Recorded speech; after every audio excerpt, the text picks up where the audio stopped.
तो ये मेन जो छोटे छोटे क्वेश्चन थे वो हमने देखे। अब देखते हैं और क्या क्वेश्चन हो सकते हैं। देखो अब तक हमने क्या देखा कि मेरा सिग्मा है P अपॉन ए। अब अगर मेरा P कांस्टेंट है तो मेरा सिग्मा किस पर डिपेंड करेगा? Sigma inversely proportional to area. मतलब एरिया बढ़ेगा तो सिग्मा कम होगा, एरिया कम होगा तो सिग्मा बढ़ेगा, रिलेशन उल्टा है। अब देखो मैं एक चीज़ देखता हूँ, एक मुझे क्वेश्चन मिला है। क्वेश्चन क्या है, गौर करना।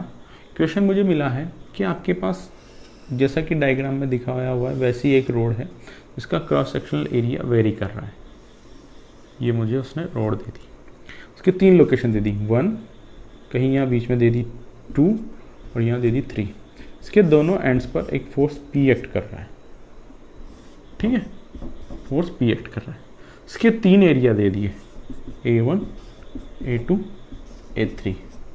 इन तीनों सेक्शन पे जो सिग्मा काम करेगा, जो स्ट्रेस होगा, उसकी वैल्यू दे दी उसने, सिग्मा 1 सिग्मा 2 सिग्मा 3।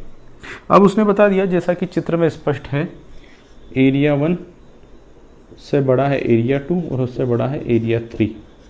तो निम्न में से क्या सही है?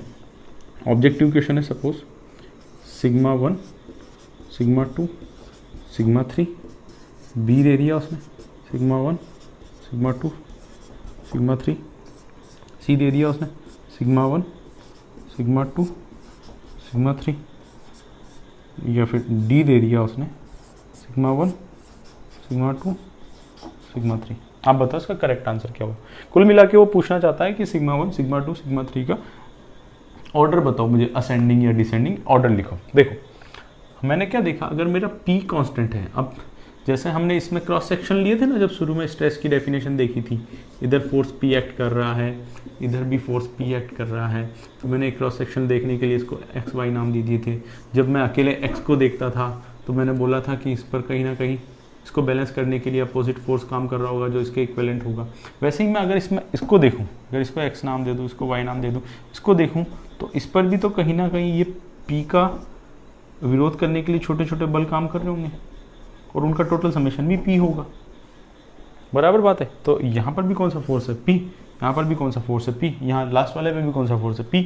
मतलब P तो सब जगह सेम है, P कांस्टेंट। अब मेरा सिग्मा किस पे डिपेंड करेगा? स्ट्रेस किस पे डिपेंड करेगा? एरिया पे। और कैसा रिलेशन? Reciprocal 1 upon. तो मैं कह सकता हूँ कि चूंकि एरिया 1 से बड़ा है एरिया 2 से बड़ा है एरिया 3 और सिग्मा प्रोपोर्शनल टू 1 अपॉन ए, इसलिए ऐसा कह सकता हूँ क्योंकि जो सबसे छोटा एरिया है वहाँ पे मेरा स्ट्रेस सबसे ज़्यादा होगा और जो एरिया सबसे बड़ा है मेरा स्ट्रेस वहाँ सबसे कम होगा। यही तो बता रहा है, जहाँ ये ज़्यादा वहाँ ये कम, जहाँ ये कम वहाँ ये ज़्यादा। तो ये वाला कौन सा है इनमें? बी। तो इसका आंसर क्या आ जाएगा? बी।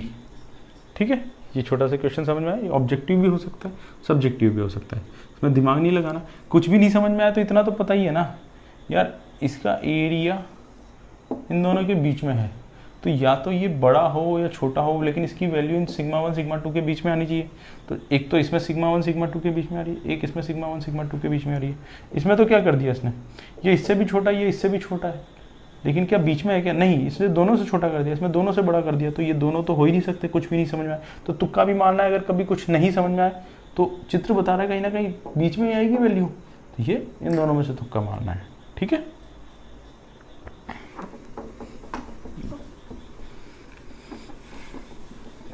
अगला क्वेश्चन देखते हैं।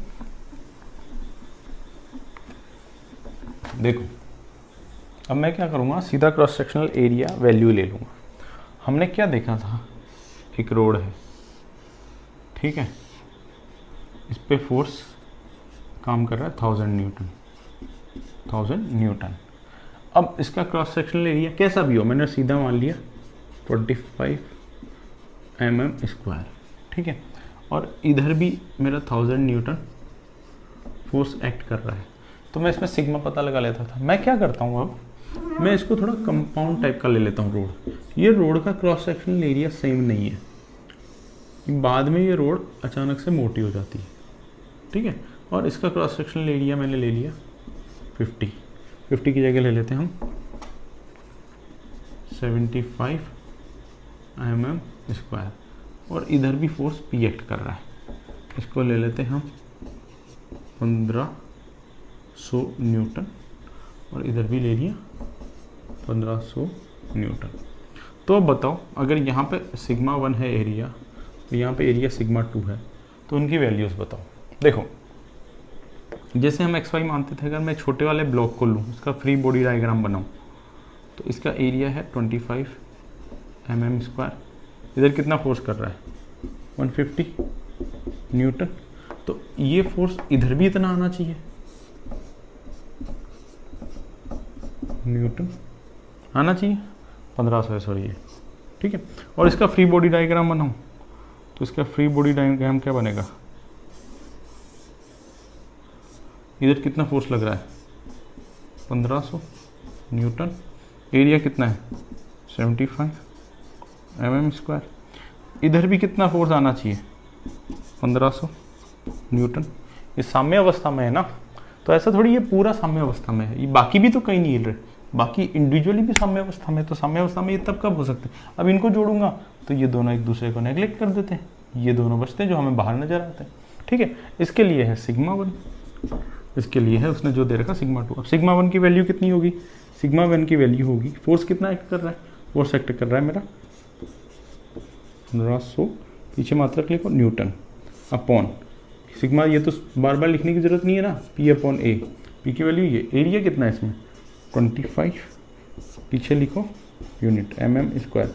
तो मैं क्या लिख सकता हूँ, थोड़ी देर पहले निपटा के निकले थे, देखो 25 से 150 को कितनी बार कर सकता हूँ, 6 बार, 1 0 बचा, तो मैं इसको 60 न्यूटन पर mm स्क्वायर को सीधा मेगा पास्कल लिख दूँ, तो सिग्मा 1 की वैल्यू कितनी आ गई हमारे पास, ये देखो इसमें सिग्मा 2। अब सिग्मा 2 वही फोर्स कितना है, कितना न्यूटन, अपॉन एरिया कितना है 75, यहाँ पे लिखो मात्रक थोड़ा पीछे लिखा करो अलग, ये अपॉन में mm स्क्वायर।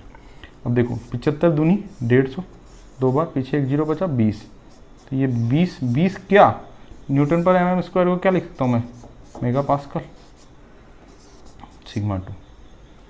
तो ये सिग्मा 2 की वैल्यू आ गई, कोई दिक्कत है क्या, नहीं है, ठीक है। अब इस सवाल को थोड़ा सा और बढ़िया बना लेते हैं। देखो, मैं बोल रहा हूं कि मेरे जो फोर्सेस एक्ट कर रहे हैं वो कैसा एक्ट कर रहे हैं, इधर 1500 एक्ट कर रहा है, इधर मेरा 1000 न्यूटन एक्ट कर रहा है, ठीक है। तो मुझे कहीं ना कहीं कुछ और जुगाड़ बिठाना पड़ेगा, क्योंकि ये बैलेंस तो हो नहीं रहा। तो मैं क्या कहता हूँ कि इस पर यहाँ पे कहीं बीच में 500 न्यूटन फोर्स भी एक्ट कर रहा होगा। अब उसने ऐसा कुछ डायग्राम दे दिया,